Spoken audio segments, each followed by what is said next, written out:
And you know why I want to start? Because I think it's so ironic. Today we're going to talk about work-life balance and time management, those kind of thing. And yesterday I happened to miss a phone call from Ibrahim for the podcast. So as if we're going to give some meaningful advice on how to manage your time. But I think it's not Yeah. really about talking about giving advice, but rather everyone's dealing with this kind of thing and we're all suffering from this work and life balance. And actually, I haven't told you because I was saving it for the podcast. 2 days ago, I just quit my job after doing it for Oh, really? yeah. Oh, bro, just that's a big thing. Okay. just 2 days ago. Yeah. So, how do you feel? Oh, it feels so weird. I thought I was gonna be stressed and sad, but I'm not. You're I wasn't actually happy. happy? Are you happy? Yeah, Or I'm actually really happy about it. Like I feel like there's much more possibilities to maybe that's just like a first week thing. Maybe after that I'll be depressed, but yeah, we'll see about that. you feel you feel free, right? Yeah. I was like I guess this I'm not gonna blame my company for what happened, but I guess this is just the structure with the creative company that has a very corporate Mm-hmm. culture. That was the issue Mm-hmm. with it, and I didn't feel like I could do whatever creative stuff that I had in mind anytime I wanted, and everything just become Yeah, very yeah. very dead. It wasn't very fresh and new, so I just thought that, and plus because I'm gonna have a baby soon, inshallah. So Inshallah, yeah. managing time is very hard at work right now, and it's just Mm-hmm. become everything becomes so tense. It's just so negative. I, right now, my thought is that I have to leave and deal with whatever I have with my family right now. I don't know. I think it's such an interesting contrast because literally between me and you, like we're just like Yeah, two complete different group of people, right? You're a yeah, newly graduate about to start your yeah, career, and I'm someone who worked for around 3 years and something, and gonna have my own kid and family and all of that. So I yeah, feel like yeah. the perspective is very different, and Mm-hmm. I uh, for those who don't know, last week we did this podcast, but we failed, so that's why we're gonna talk about it again. Yeah, we're Ibrahim doing it just again, baby. Ibrahim just graduated not long ago. Congratulations, and Thank you, bro. Thank you're you. about to look for a job and dealing. So I w- I am, that yeah.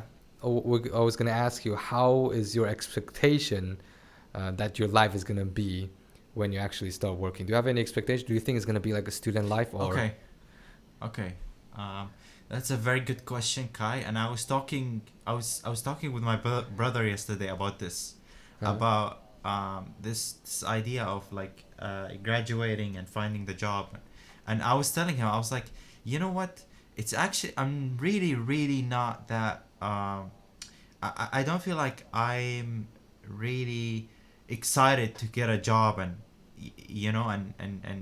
and move on into this uh, move on into another stage of my life, because I feel like, okay, like I if I get excited now, right, this mhm. excitement is not gonna last for very long, right? And I feel like, I don't know, for me, this idea of working for somebody else and Mhm. finding a job and spending my time at a certain company is not necessarily it wasn't so exciting. I don't feel so excited to, like, I'm applying to jobs right now, and to be Yeah. honest, I don't feel so excited about the jobs that I'm applying to. I would be excited if I probably was applying to the if I had joined that company that I wanted to work at, the company of my dream. Of Mhm. course I'm gonna be excited, but the companies that I'm currently applying to as a fresh grad, um, I don't feel, to be honest, I don't feel so enthusiastic about joining in and um, and working for them, you know. Oh. And yeah, I mean, yeah, I'm just doing it in order to get new experience, um and because I wanna try new thing, you know. I wanna move on with my life, of course, from this academic life that I had. Actually, were you excited when you were applying to your to uh when you were joining your company, the company that you had just left? Yeah, I was so excited, honestly. And Okay. the thing is, to be fair, their golden Yeah. age, their golden era was, in fact, the time that I entered the company. So it's Okay. around 2017 to 2019 was their golden era. They did like the best project. Everything was like the best. So I was very lucky. That like in the history of that company, that everyone who stayed in That that was the company for a best long time time, for them. yeah, they all said that 17 to 19 was the best. So I was very lucky that those 2 years that I had was so exciting. But it's not the same for everyone. But I'd say that you you never know what you like. You would never know until you experience it. So I think even For you sure, have man. bad For sure. expectation. Maybe you should just try it first, Yes. right? Yes. No, I'm definitely going to try it, and I'm trying to. I mean, it's necessary, right? I feel like it's necessary for me to get that experience, and it's necessary for me to try it actually to see what it's like. And I would be excited if I were you. I would definitely be excited because you joined a very good company, man. Like I told you before, I saw the work of your company, and it's something. It's a creative company, and I guess let me rephrase. Like I would be excited depending on the company that I'm gonna join, and depending on the studio that I'm gonna be working for, right? Mm-hmm. It's not all the same, right? If I'm gonna be doing something that I love, right, and Mm-hmm. at a position that I love, then that would be freaking awesome, you know. And yeah, But I yeah, think one thing that's my that take on it basically. makes the newly joined worker, what makes them very depressed, I guess, uh, is that they wasted a lot of time and they didn't learn anything. So Mm. going back to the topic, time management, I feel like one Yeah. thing that gives you much more energy while Mm-hmm. using your time is doing something that is meaningful. And I actually have a very Mm-hmm. long talk with my brother about uh, working on something that's meaningful. Really, this is Mm-hmm. something that is so interesting. Like, so how Yeah. do people Yeah. define what is meaningful? Okay, without putting any religious meaning into it, I think that working on something that's meaningful is something, not just money, but something you worked on something and it has benefit to you even later on in the years. It shouldn't be something that you worked on and it just disappear, and it's just done. Yes. And usually it's paperwork. Usually it's things that uh, you don't like and it doesn't have any impact. So whatever you Mm-hmm. did has a good impact, either on other people or on your career. That is meaningful. So you can always look into that. If you want to make sure that what you're doing is meaningful, always think before doing it, is it going to have a good impact? But the thing is, sometimes you never know. Sometimes you did something and you didn't expect it, that it has good impact on you. So again, you should always try. But right now, especially at a point in my life where I have so little time, I always get Mm-hmm. very picky with what I do. It has to be something Yes. that brings, and also again, how you define benefit is another thing, because Mm-hmm. even if it's a project that gives you a lot of money, you can finish Mm-hmm. money. Money can be finished in like a day, right? So I Yes. always look at something that can um, push me into another category in, let's say, filmmaking, that I've always wanted to try. So even if let's say I'm gonna work with a company that didn't have a lot of budget, but I get to shoot what I really want to do, like let's say fashion stuff. And once I get this portfolio, I can show it to other company and then show them that I can do fashion editorial videos. So that's meaningful, even though there's less money. You you, Mm-hmm. you get what Mm-hmm. I mean when it comes to Yeah. the idea of. Yeah. Mm, Yeah. It's about the impact and the like the term that impact lasts, right? Because if you're working on something that you love, then that impact is gonna last for a long time, and you can, it's gonna benefit you in the long term, right? But if you're doing something that's short term for specific gains, right? Then that's not meaningful in the long term. yeah, Um, exactly. yeah, definitely. Um, I have a question for you, Kai. Actually, Mm-hmm. do you think that working for, so now you have quit your job, you have you're free now, and you have collected all this experience that you've done over the Mm-hmm. past couple of years, and it's basically like do you think that working for other companies takes away the fun of what we do?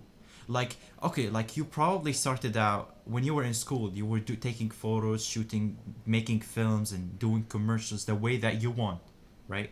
Mhm. When you join a company or a production studio, you start to do things for other people, and it kind of takes away the expression that you had, um, that you were putting out, your kind of your expression of what you used to do gets suppressed, and now you start to do things for other people, and it feels like you know like you're not necessarily expressing yourself, but you're just doing the job that you're supposed to do, right?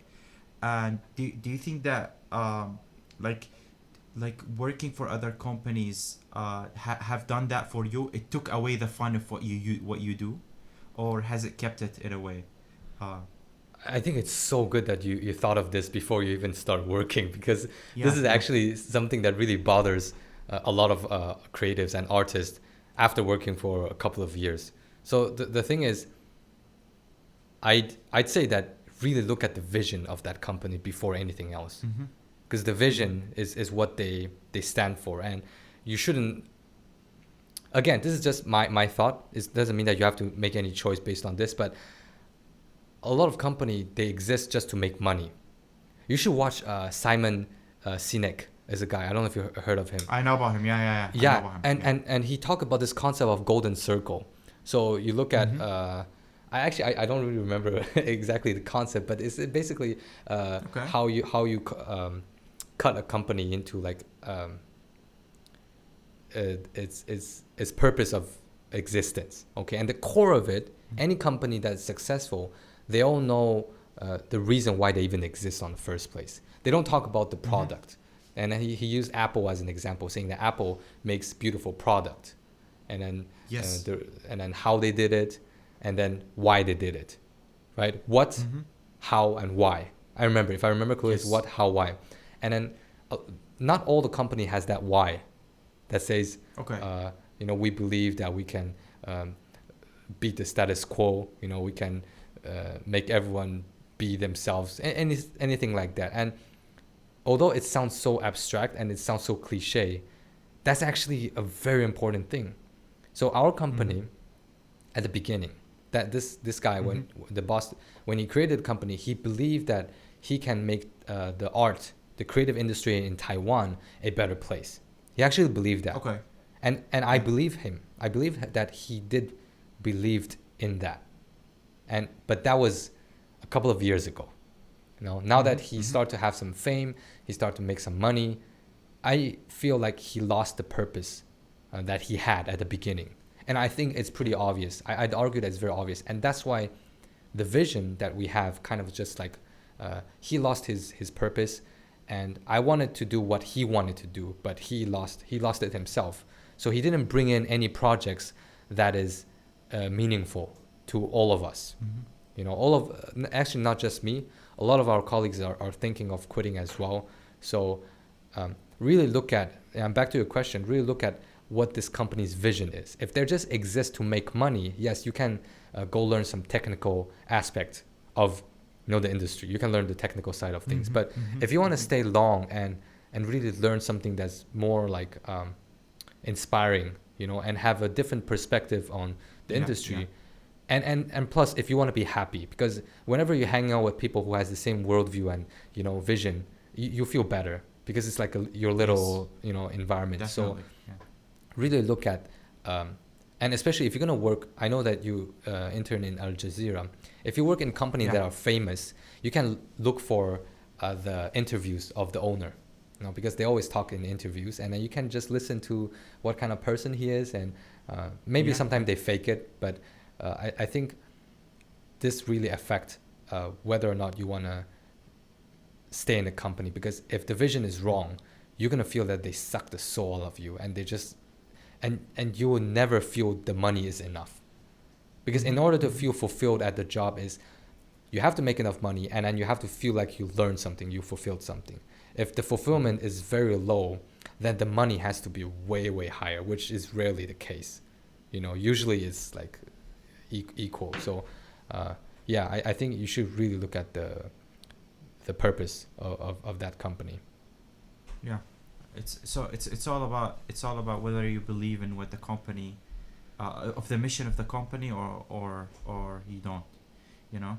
and Yeah. and this scares me, you know, because I feel like now I'm doing something that I really like, you know, because I'm doing it for me, for my vision, for my purpose. And Mm-hmm. when I start working, I feel like I'm gonna my what I'm gonna do is gonna lose its soul, right? Like Mm-hmm. it's gonna be like a rigid, cold-hearted work that doesn't have a lot of expression in it, right? Because like, to be honest, like when you do something for yourself, the work that you're doing feels like it feels like a calling. It's almost like your camera calls you to pick it up and express yourself and take photos and do things that you like. There's no limitations on that. There's no borders on what way you can express yourself, and you can share your own voice with that. But once you start working for other companies, otherwise, if you don't believe in their vision and what they're about, then that really, like, that's gonna really affect you on the long term, right? Your Yeah. work is not gonna be the same. You're not gonna be as efficient, and you're not gonna be able to put in what you are capable of, um, for you and for the company. Plus, So whenever yeah. whenever money comes in, it just somehow becomes a stress. A lot of time that's the case because the more money it is, you feel like you're responsible for it, and then the Mm-hmm. responsibility become like a stress. And then, uh, again, back to the topic that I feel like we kind of fall off from the topic, which is time Yeah, yeah. work balance. It's like right now because you're not making money from it. That's why the responsibility just feel totally different. I remember when I first day when I started a full-time job, I feel like like am I gonna do this for years and I have to wake up at this time. I cannot even miss. I cannot just be like a student, say, I don't care about the class today, doesn't matter, I don't care about the grade. You cannot. You It have to doesn't show up. You have to wake Yeah. up and show And up and all of your responsibility counts. People are gonna look at you every day, looking at you, and then they're gonna see if you're a responsible person or not. And honestly, I'm gonna have to be very honest. The last year of me in this company, I became very irresponsible because I didn't care anymore. Because okay. the the the boss, he also, as I said, the vision kind of changed, so he didn't really focus on what matters. And to me, if he didn't care, then I don't care. And Mm-hmm. he was paying me enough, but not enough that I should care about if this company continued to survive. I actually kind of Mm-hmm. predict that this company is going to go like straight downfall in the next Okay. 3 to 4 years. So Mm. I become Yeah. less responsible towards the job. Whatever job I receive, project I am in, um, I wouldn't go overboard. I wouldn't put too much effort in it just because I know that it is not going to be appreciated. But I didn't like give up on the project. I would do exactly what it needs to be done, but that's it. But when it comes to like a passion project, when you're doing You something that didn't you have love, the drive. Yeah. exactly. And that's what was because he just want to do project that has money now, and he doesn't care if obviously that's his choice. I'm not going to say that it's wrong, but to all of us who's in this company, we want to do something that has our that we can put our personality in it. You get what I mean? Yes. You want to Yeah. do Yeah. something that you can put your heart in it, but none of the project we're doing Yes. we could, because it's just like it's Yes. very dead projects. And so Mm-hmm. yeah, like you just cannot you should be very careful on these kind of companies or projects in the future. Mm. But yeah. Mm. Yeah. That's actually interesting. Yeah. Do you know about the 80-20% rule? That No. 80, like, so you don't know. So there's this 80-20% rule, and it talks about how 20% of your work produces 80% of your results, and 20% of the results come out of, it's kind of the same thing. 20% of the results come out of as a 80% result of the work. So basically you should focus your time on the things that produce 80% of the result, and try to avoid the things um, that take a lot of time but produce very less results, right? and that kind of goes back into work-life balance. And I'm really terrible at this. Like, if there's something that's not perfect, like there's little details, like I would spend a lot of time trying to fix that little detail. But in the big scheme of things, it doesn't necessarily affect the, okay, it's gonna make my work a little bit better, but it doesn't affect the overall picture of what I'm creating, right? And I feel like that comes from perfectionism, right? Because if you're a perfectionist, you're focused on the little details, but actually you shouldn't do that. You should focus on the things that contribute largely to your work, right? So you should spend 80% of your time, sorry, 20% of your time on the things that produce the most results, right? And so yeah, like did you have this problem, or Oh man, I'm a big believer of that. I don't even know that this concept exists. Like I always yeah, tell people yeah. about that. Like Andrew Kramer, Video Copilot, the Mm-hmm. creator of it, he actually mentioned about this in one of his tutorial. He said that if you're gonna, he was talking about After Effects when he was doing tutorial. He said if Mm-hmm. you're gonna spend hours on something that's only gonna affect 10% of the results, then don't do it. I actually Yeah, yeah. years back I heard about this concept. I said, yeah, man, like what's the because, but I think again it's a balance. I wouldn't say that you should completely give up on all of the 10%, but I do think that details is what make you different from other people, and sometimes Definitely, you yes. touch these little details, so that's why your thing just look different from other people. But you really have to be careful with details, because details means that there's a lot of them, right? Everything has details. Mm-hmm. There's like 100 details, Yeah. right? You cannot put all of your effort in all of the details. So again, you have to pick the right detail to focus on, Yes. right? And so Some things yeah. actually, you have to look at, okay, like I have this amount of time, I need to spend this amount of time on this project, right?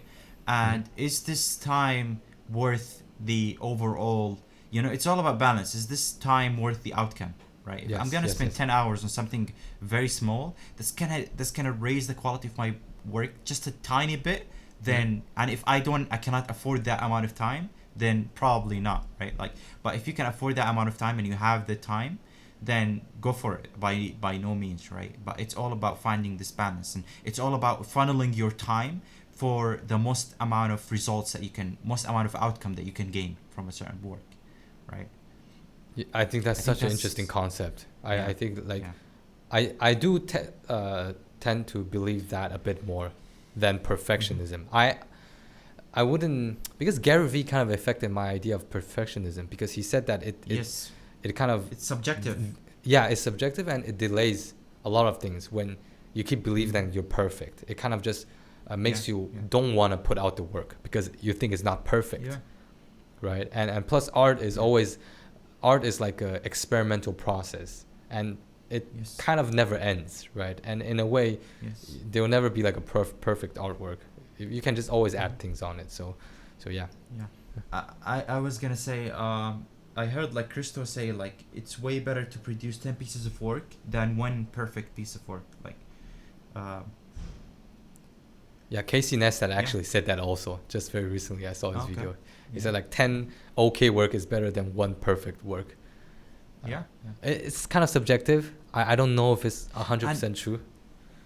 but you know what? What actually ends up happening is that the people who spend all of this time trying to perfect their work versus the people who make 10 pieces of work, the people who make 10 pieces of work end up usually making better work than the person who has been spending time perfecting that piece of Yeah, work. because when you put out You work, have more you chance. receive criticism, and so you can Yes.